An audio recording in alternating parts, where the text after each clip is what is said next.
السلام علیکم ورحمۃ اللہ وبرکاتہ۔ ناظرین اکرام، آج ہم بات کرنے والے ہیں وہ باتیں کہ جو وضو کے اندر صحیح طریقے سے اگر ہم نے ادا نہ کی اور اگر ان میں کچھ قصر باقی رہ گئی تو پھر وضو نہیں ہوگا۔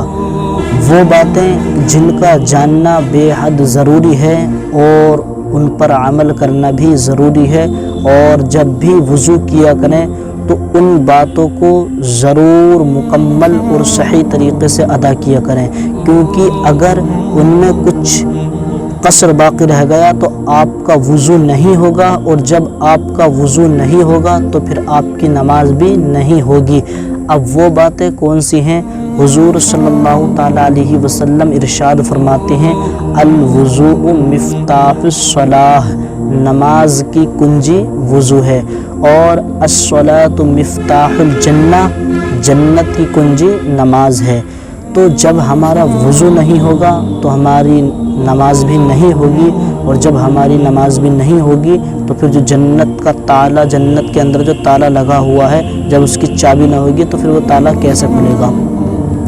اب یہاں پر یہ دیکھیں کہ وضو میں وہ باتیں جن کے صحیح ادا نہ ہونے سے وضو نہ ہوگا وہ کیا ہے؟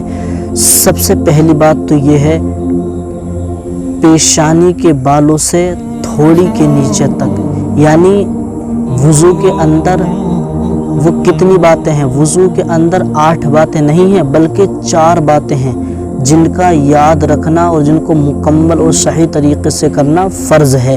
اگر تھوڑا سا بھی قصر باقی رہ گیا تو پھر وضو نہیں ہوگا۔ پہلی بات کیا ہے؟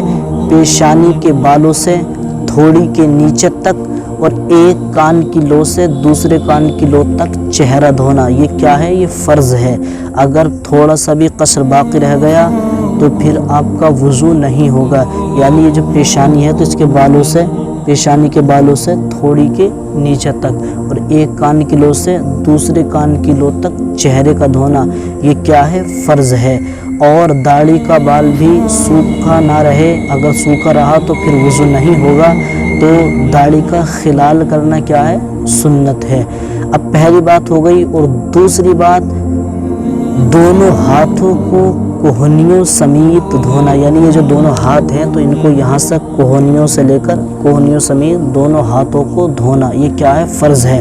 اگر تھوڑی سی بھی جگہ سوکھی رہ گئی تو پھر آپ کا وضو نہیں ہوگا، تو دونوں ہاتھوں کو کوہنیوں سمیت دھونا، یہ کیا ہے؟ فرض ہے۔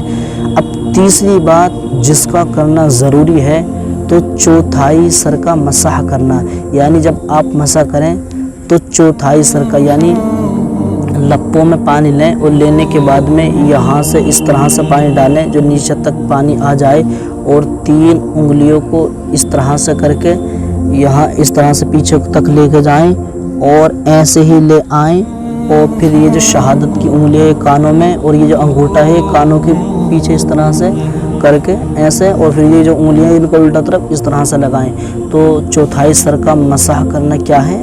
فرض ہے۔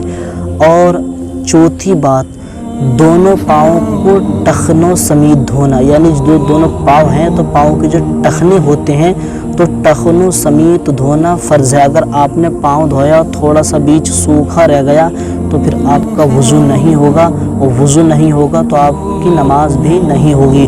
تو جب بھی وضو کیا کریں ان 4 باتوں کا، 8 باتوں کا نہیں بلکہ ان 4 باتوں کا جو ہے صحیح طریقے سے دھیان رکھا کریں اور وضو کیا کریں۔ اللہ تبارک و تعالی ہم سب کو عمل کی توفیق عطا فرمائے۔